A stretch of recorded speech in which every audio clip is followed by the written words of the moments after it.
नमस्कार मित्रों, आज मैं आपके लिए जो वीडियो लेकर के आया हूँ, इस वीडियो में मैं आपको आज बालक शब्द रूप बताऊँगा। और बालक शब्द रूप जो है 10th क्लास के बिहार बोर्ड के एग्ज़ाम में भी बहुत सारे इस पर आधारित जो क्वेश्चंस पूछे जाते हैं, क्योंकि शब्द रूप रटने से हमें क्या होता है कि जब हम संस्कृत अनुवाद बनाते हैं तो वहाँ भी मदद होती है। और कभी भी व्याकरण अगर आप पढ़ रहे हैं संस्कृत व्याकरण को, तो वहाँ बालक शब्द रूप अगर आपका अगर अच्छा है, आप अगर उसको याद किए हैं और उसको समझते हैं, तो फिर आपको कहीं कोई दिक्कत नहीं होगा अनुवाद बनाने में। तो संस्कृत अनुवाद के लिए भी बालक शब्द बहुत अच्छा है। और फिर कारक चैप्टर जो हम पढ़ते हैं संस्कृत में, फिर उसके लिए भी बालक शब्द रूप बहुत अच्छा है। ठीक, तो आज हम पहले बालक शब्द रूप को समझेंगे और उसके बाद बालक शब्द रूप के अनुसार फिर इसके अनुसार और कौन कौन सा शब्द रूप लिखा जा सकता है वो भी बारी बारी से समझेंगे। ठीक, तो बालक शब्द रूप औकारांत पुल्लिंग शब्द इसको कहते हैं। तो सबसे पहले आपको पता होगा कि बाल शब्द रूप लिखने से पहले दो तीन चीज़ें जो जानकारी होना चाहिए बेसिक, जैसे वचन की संख्या संस्कृत में 3 होती है, एक वचनम, द्विवचनम, बहुवचनम। ठीक, उसके बाद फिर मैं विभक्ति इधर जानता हूँ और फिर बालक शब्द रूप को आगे बताएंगे। चलिए, तो सबसे पहले विभक्ति को लिख दिया जाए। पहले विभक्ति को लिखना होता है आपका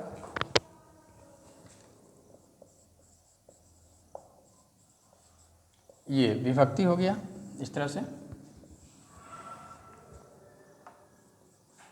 एक वचनम, द्विवचनम,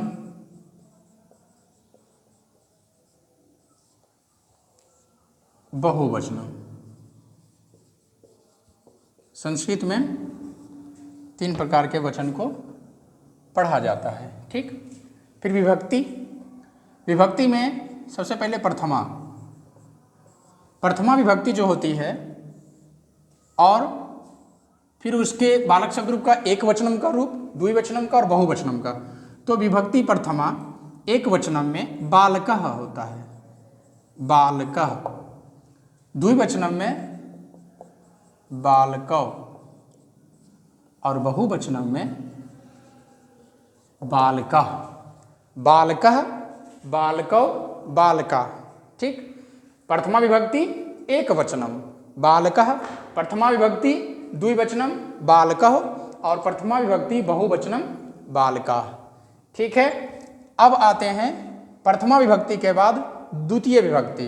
आइए, द्वितीय विभक्ति में एक वचन, फिर द्विवचन और बहुवचन, इन तीनों को फिर बारी बारी से इसमें जानना है।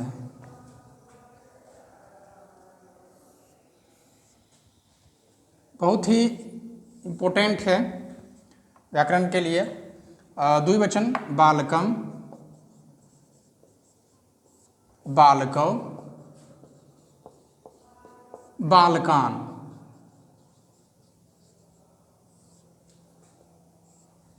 बालकम द्वितीय विभक्ति एक वचन बालकम, द्वितीय विभक्ति द्विवचन बालकौ, द्वितीय विभक्ति बहुवचन बालकान। ठीक है,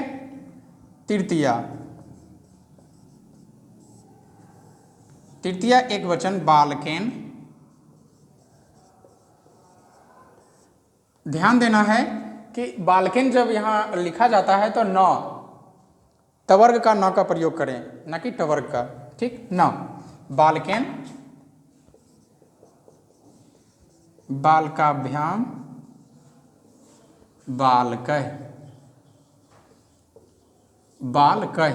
विसर्ग की जो मात्रा होती है संस्कृत में, उसका उच्चारण जो होता है, प्रोनाउंसिएशन ह में होता है। तो बालकः, ह का साउंड आना चाहिए। उसके बाद आपका चतुर्थी में चतुर्थी विभक्ति एक वचन बालकाय, चतुर्थी विभक्ति द्विवचन बालकाभ्याम और चतुर्थी विभक्ति बहुवचन बालकेभ्यः, बालकेभ्यः। याद रखेंगे, आय लगा हुआ है चतुर्थी, एन लगा हुआ है तो तृतीया। इस प्रकार से आप जैसे भी इजी हो आप अपना अनुसार इसको याद कर सकते हैं। उसके बाद आपका पंचमी विभक्ति एक वचन बालकात, जहाँ हलन दिया जा रहा है ये भी ध्यान रखना है। ठीक, क्योंकि जब अनुवाद बनाते हैं, अब कोई भी अनुवाद अगर पंचमी विभक्ति के अनुसार आ जाता है तो वहाँ शब्दों के साथ जो भी शब्द आपका होता है उसके साथ अगर हम शब्द रूप को ऐड करते हैं तो पंचमी विभक्ति के अनुसार जो जहाँ पे हमारा बालकात हो रहा है तो यहाँ हलंत है, तो वो जो शब्द होता है, जैसे कि मान लिया जाए राम पेड़ से पत्ते गिरते हैं, ठीक, तो पेड़ से, तो पंचमी विभक्ति से चिन्ह होता है कारक का, तो इसमें वृक्षात, और पेड़ से तो वृक्ष का वृक्षात। हालांकि मैं उसके लिए अलग से अनुवाद का कोई एक वीडियो अपलोड कर दूंगा, आप लोग वहाँ पे सीख लीजिएगा। फिलहाल अनुवाद जानने से पहले बालक शब्द रूप को जानना बहुत ही जरूरी होता है, ठीक। तो आप इसको याद कर लीजिएगा, बालकात ध्यान रखना है, तो हलंत, बालकात, बालकाभ्याम, बालकेभ्य, ये दोनों सेम होता है इसका।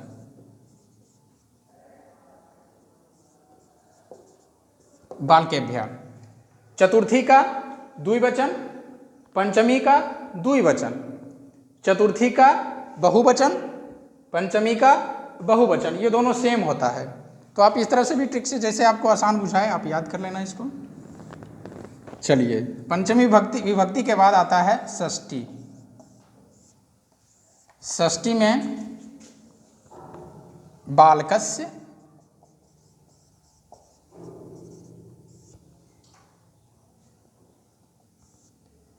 बालकयो, बालकस्य, बालकयो, बालकानाम,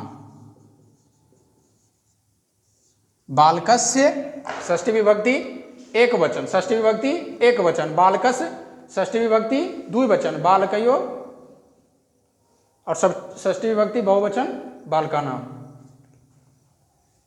ठीक। अब सप्तमी विभक्ति, बालके, इसका भी वही होता है षष्ठी विभक्ति द्विवचन का रूप, सप्तमी में भी बालकयो, बालकानाम, बालके, बालकयो, सॉरी बालकेषु, बालकेषु, ठीक है। उसके बाद संबोधन, संबोधन, हे बालक, ध्यान रखना है यहां संबोधन का चिन्ह देना पड़ेगा आपको, ठीक। हे बालको,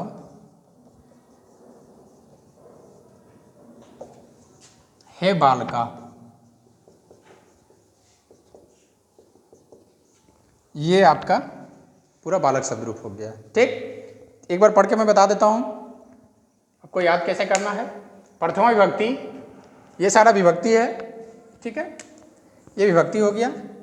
क्लास 10th के जो बिहार बोर्ड के बच्चे हैं उसके लिए बहुत ही इंपॉर्टेंट है यह बालक शब्द रूप, और जो बच्चे और भी कोई भी क्लास के हैं, अगर वो संस्कृत पढ़ते हैं, व्याकरण अगर आप पढ़ रहे हैं, तो फिर शब्द रूप आपको याद होना बहुत ही जरूरी होता है, ठीक है। तो प्रथमा विभक्ति एक वचन में बालकः, प्रथमा द्विवचन बालकौ, प्रथमा बहुवचन बालका, द्वितीय विभक्ति एक वचन बालकम, द्वितीय विभक्ति द्विवचन बालकौ, द्वितीय विभक्ति बहुवचन बालकान, ठीक है।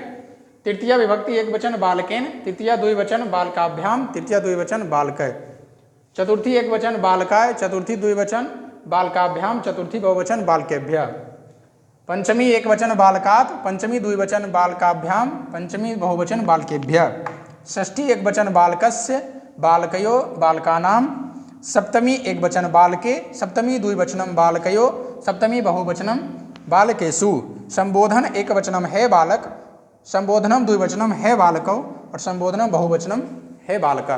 तो यह बालक का शब्द रूप आज का रहा, और फिर इस वीडियो में बस इतना ही। आगे फिर मैं प्रयास करूंगा कि कुछ और हाँ, एक चीज़ और मैं बता दूं, इसमें जितने भी अकारांत आपका जो पुल्लिंग शब्द रूप है, जितना भी अकारांत पुल्लिंग शब्द रूप है, ये सारे शब्द रूप बालक के अनुसार चलेंगे, ठीक। जैसे कि आपका हो गया राम, बहुत सारे हैं, इधर आपका राम ले लीजिए, मोहन ले लीजिए, रामः मोहनः ले लीजिए, कृष्णः ले लीजिए, इत्यादि, और इसी प्रकार से जो भी नाम है आपका, ये सारा का सारा बालक शब्द रूप के अनुसार आप चलेंगे, ठीक है। तो आप इसका प्रैक्टिस भी कर सकते हैं। देव हो गया आपका, तो ये सारे शब्द लेकर के आप इसका प्रैक्टिस कर लेंगे, आसानी से याद हो जाएगा। राम और बालक कुछ शब्द नहीं है, कुछ बड़ी शब्द नहीं है, सॉरी, बट ध्यान रखना है कि जहाँ पे बालक लिखा हुआ है यहाँ आप अगर राम लिख देते हैं बाकी सारी चीज़ वही रहेगा। तो इस प्रकार से आप आसानी से शब्द रूप को सीख सकते हैं। अकारांत पुल्लिंग शब्द के लिए बालक शब्द रूप का प्रयोग किया जाता है और इसको आप अगर अच्छी तरह से याद कर लेते हैं तो निश्चित रूप से आपको संस्कृत अनुवाद बनाने में बहुत ही आपको मदद वहाँ मिलेगी। ठीक, तो इस वीडियो में इतना ही। फिर मैं किसी वीडियो लेकर के आऊँगा और प्रयास करूँगा कि अनुवाद का ही चल रहा, तो अनुवाद अगला वीडियो में मैं अनुवाद आपको बता दूँ, क्योंकि शब्द रूप के बाद आपको फिर लकार जानना पड़ेगा, तो एक बेसिस ढंग से जो है अनुवाद आप सीख पाएंगे। ठीक, तो इस वीडियो में बस इतना ही। धन्यवाद।